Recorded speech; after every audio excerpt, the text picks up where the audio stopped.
Alright, so it is that time again, your weekly roundup of Nintendo eShop deals covering the US, Canada, UK, EU, and Australia. And this week it is a massive one. We've got everything from cult classics and hidden gems to big name hits and new releases. Basically, a bit of everything and a lot to get excited about. Also, then a quick reminder, we've got 2 winners to announce later in the video for a pair of $10 eShop gift cards and 2 more to give away. To enter, just drop a comment down below for your chance to win in next Saturday's video. Also, do stick around, there's a special giveaway announcement coming up later in the video, and trust me, you don't want to miss it. Alright, let's get into it. Before this first game then, do me a favour, subscribe if you do enjoy the video, helps out the channel a huge amount. And now, first up, AI the Somnium Files. It just hit its lowest price ever, 90% off, and that is honestly insane. It's a standout sci-fi murder mystery from the creator of Zero Escape, and it doesn't miss. Now you are a detective in a near-future Tokyo, chasing down a brutal serial killer who's leaving behind bodies with missing eyes. But it's not just about chasing leads, you're literally jumping into people's dreams to uncover hidden clues. The gameplay, it mixes visual novel storytelling with light exploration, puzzle solving, and timed dream dives where every decision counts. Basically come here to interrogate suspects, scanning environments with special vision modes, and slowly peel back a case that gets more twisted the deeper you go. It's slick, smart, and full of surprises. The character designs in from the artist behind No More Heroes and Fire Emblem, and the whole thing just leans into a dark, stylish sci-fi noir vibe. And for what it's worth then, this is one of my personal favourites on the system, so if you're into narrative-heavy games, this one is a no-brainer. Then the sequel, AI the Somnium Files nirvanA Initiative, just got its lowest price ever, 85% off, and honestly, it's every bit as good as the first. This one throws you into another twisted case, this time with dual protagonists, both trying to untangle the mystery behind a series of bizarre murders called the half-body killings. Basically, one half of a corpse shows up, and then 6 years later, the other half appears perfectly preserved. Yes, it's that kind of weird. Now, gameplay-wise, it sticks to what worked. Visual and novel storytelling meets light exploration, puzzle solving, and dream diving. Basically, you're still jumping into people's minds to dig up the truth, you're still racing against the clock with timed puzzles, and you'll still find branching paths based on what you uncover. It's once again then slick, cinematic, and packed with wild twists. Also now, with 2 AI partners, it really doubles down on the banter and the brain-mounting moments. Also, thanks to the direct that just happened the other day, we now know a third game's on the way, so if you haven't played these yet, now's the perfect time to catch up. Natsu-Mon 20th Century Summer Kid is 50% off right now, matching its lowest price, and this one really stuck with me. Played it not long after release, and it's just a chill, feel-good experience. You're the kid of a travelling circus troupe, spending a long summer in a quiet seaside town in rural Japan. No combat, no big stakes, just a slow, warm slice of life where you fish, catch bugs, help the locals, and get wrapped up in small town moments that feel incredibly human. The whole area then is open world, so fields, rivers, neighborhoods, forests, and you're free to just wander and take it in. And the atmosphere, they absolutely nailed it. Towering clouds, golden hour sunsets, just all sorts, wildlife humming in the background. It's like stepping into a Ghibli film. There's even a train to a neighboring town, a summer festival with fireworks, and a feeling of gentle nostalgia that honestly hits hard if you let it. Sometimes you need a break from the usual pace, and this is one of those games that slows you down in the best way, and yeah, easily one of the most relaxing experiences I've had on the Switch recently. Shadows of the Damned Hella Remastered just hit a new low price, 20% off, and look, I've seen the complaints, people calling it clunky, the humour being too much, and honestly, look, that just tells me it's probably their first time playing it. Look, sure, it hasn't aged like a fine wine or anything, but that's kind of the charm. This is pure, unfiltered Suda51 chaos, with all the weird, stylish, and over-the-top nonsense that comes with it. If you've got a love for his past work, or Mikami's for that matter, you already know the deal. Now you'll be playing as Garcia Hotspur, yes, really, on a road trip through hell to save your girlfriend from the literal Lord of the Underworld. Your sidekick then is a talking skull named Johnson, who transforms into guns. And yes, the demons, they hate light, so you're using it just as much as bullets to survive. It's loud, crass, creatively unhinged, and soaked in grindhouse energy. And this remaster then adds some quality of life stuff too, plus new costumes and a new game plus mode if you're in for that long haul. Now, is it for everyone? Absolutely not. But if you're into cool classics, weird shooters, or just want to see what happens when Suda51 and Mikami cook up a fever dream together, this is it. Alright, so the big giveaway, let's talk about it. We're giving away a Nintendo Switch 2. Yep, it's happening, and that's not all. We've also got runner-up prizes, 2 $50 eShop gift cards and 5 $10 eShop gift cards, all up for grabs. Now, the giveaway is going to be running for 90 days with entries closing on June 28th. And the best part, you can enter daily. So go crazy with it, boost your odds, and get involved. Now, why am I doing this? Simple. It's a massive thank you. You've supported this channel for nearly 7 years now, and I appreciate every single one of you. A sponsor is transparently helping me out with this one. More on that in the coming weeks. But for now, it's time to get excited for that new system, especially with the big direct happening in just a few days. Now, the winner will be announced right here on the channel and in a full video as well.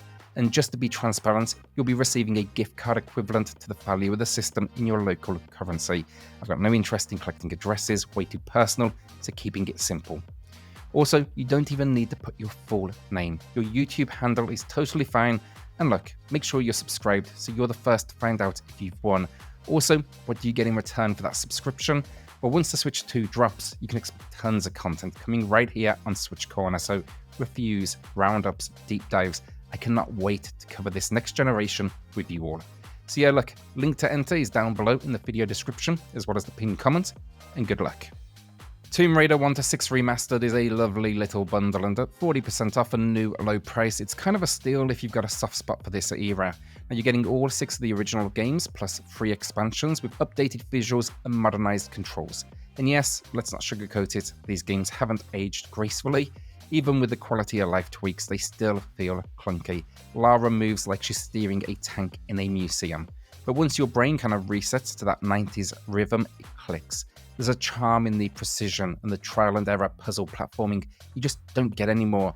And being able to toggle between the chunky original polygons and the smoother remastered visuals mid-game, it's kind of a nostalgia flex, and it totally works. You start though in the glow-up version, but halfway through a temple, you can't help it. You flip back to those old graphics and remember how we used to see the world, and somehow for me it still holds up. But yeah, look, these games are classics for a reason. Globe-trotting adventures, mysterious ancient relics, absurd traps, and Lara Croft at her most iconic, flipping over spikes like it's nothing, dual pistols in hand, no autosaves in sight. Like, it's not for everyone, but if you're down for some deliberate old school design and a hit of retro flavor, I think this is the way to do it. Bakeru is a game I originally imported from Japan, and to be honest, I couldn't really follow the story, though I'm not convinced there was all that much to follow in the first place. But now that it's gotten a well-deserved Western release and hit 30% off, matching its lowest price, I think it is definitely worth a look. Now, it's got a few performance wobbles, just to be transparent, but at its core, this is a mystical ninja spiritual sequel, and I've been waiting for that for years. It leans all the way into the weird as well, in the best possible way. But yeah, expect to be traveling across Japan, fighting off evil spirits with a magical drum, transforming into Japanese folk heroes, and brawling your way through fairy tale locations. This world is surreal. It's kind of a mashup of modern cities and period drama backdrops, broken up into over 50 bite-sized stages. It kind of plays like a mix of retro action platformers and festival fever dream with a dash of, magic thrown in. The Western release also comes with a couple of new attacks and an extra boss fight, which is a nice bonus if you've already touched the original. Look, it's not perfect, but it is wildly creative, oddly charming, and totally unlike anything else on the Switch right now. Sifu is 60% off right now, matching its lowest price, and yes, I know I've spoken about this one a lot, but honestly, I hope that just shows how much I rate it. It's a brutal, stylish roguelike with one of the most satisfying hand-to-hand combat systems out there. It's tight, deliberate, and absolutely unforgiving in the best way. You are constantly outnumbered, you're outgunned, and you've got to earn every bit of progress. The aging mechanic is still one of my favorite hooks in a game as well. Like this, every time you fall, you get back up a little older, a little stronger, but also a little bit more fragile. There's a real tension in deciding whether to push forward or play it safe, because age isn't just cosmetic, it is part of the strategy. Now, performance on Switch isn't perfect. There are a few wobbles, but it is a surprisingly solid port for such a fast-paced, timing-heavy experience. Yeah, overall, great port in my opinion. And with the free arena expansion, there's a ton more content. You're getting new game modes, fresh locations, and over 100 combat challenges that will test everything you've learned on this journey. So yeah, basically it's not just filler, it's proper kind of meaty endgame stuff. I love that. So yeah, like if you want a game that'll punish you until you get good and then reward you for every second you put in, this is it. 1000 Resist is 25% off right now, matching its lowest price, and look, this game doesn't get nearly enough love, so I'm going to keep on pushing it here on the channel because in my opinion, it's one of the best experiences of 2024. It is a sci-fi narrative adventure set 1,000 years after humanity's collapse, and the setup is wild. An alien race arrives, not aggressive, just there, but they bring a disease that wipes us out in months. The only survivor is a teenage girl named Iris, who's not only immune, she becomes immortal. Now flash forward, Iris has built a bunker society populated entirely by her own clones. You play as one of them, Watcher, tasked with reliving her memories through a process called communion. But of course, everything you've been told starts to unravel.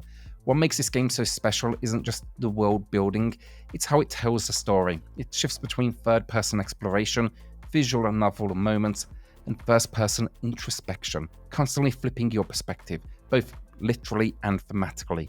You'll be diving though into key moments in Iris's life, high-school kind of flashbacks, the day the aliens arrived, the creation of this strange society. And because you can jump forward and back within memories, even the puzzle solving feels narrative-driven. Overall then as well, incredibly well put together for an indie experience. It's fully priced, over 15,000 lines, it runs around 10 hours, and yeah, I think just generally it's kind of tight, ambitious, emotional, and just different in all the right ways. So yeah, it's not loud or flashy, but if you like narrative-forward games that take risks and mess with your expectations, it shouldn't be missed. Alright, my pickups of the week. So not recommendations, but maybe you'll want to come along for the ride. First up is Rift of the NecroDancer. It's 10% off right now with a launch discount, and this one was a stealth drop during the recent direct.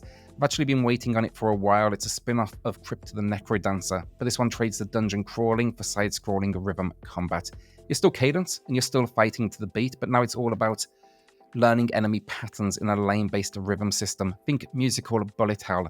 It's got over 30 original tracks from absolute heavy hitters to, more indie affair. And once you do finish the handcrafted levels, remix mode kicks in with fresh beat maps every single run. Plus there's even daily challenges and global leaderboards. So yeah, if you're into your rhythm experiences, this is probably going to be a good choice. There's even rhythm-based mini-games like bopping yoga classes and part-time job missions. So yeah, I'm totally ready for this. Been itching to play it. And then my second pickup, Mighty Morphin Power Rangers Rita's Rewind. 25% off, hitting a new low price. And this one's been sitting on my list for a while. Now you probably already know I love this genre, and this one's got great reviews, but I just haven't carved out the time. That changes now. You're getting classic 2D brawler gameplay with hand-drawn pixel art, throwback levels pulled straight from the show, and a story where Robo Rita goes full-time travel chaos, teaming up with her younger self to try and erase the Rangers from existence. It's wild, there's side-scrolling action, shooting sections apparently, driving sequences, even full-on sword and megasword battles. It's very much the 90s vibe, just with modern polish. So yeah, those are my two grabs this week. If either's been on your radar too, maybe it's time to jump in. Next up then is No More Heroes. It's 75% off right now, matching its lowest price. And if you're in the UK, EU or Australia, you've probably seen that discount before. But for folks in the US and Canada, this one doesn't go on sale all that often, and that's very much the case unfortunately right now as well. I'll link both my reviews below, including the sequel, which we'll get to in a second, but honestly these are straight up classics. The original is peak Suda 51, incredibly immature, gloriously over the top, and absolutely just in love with its own nonsense.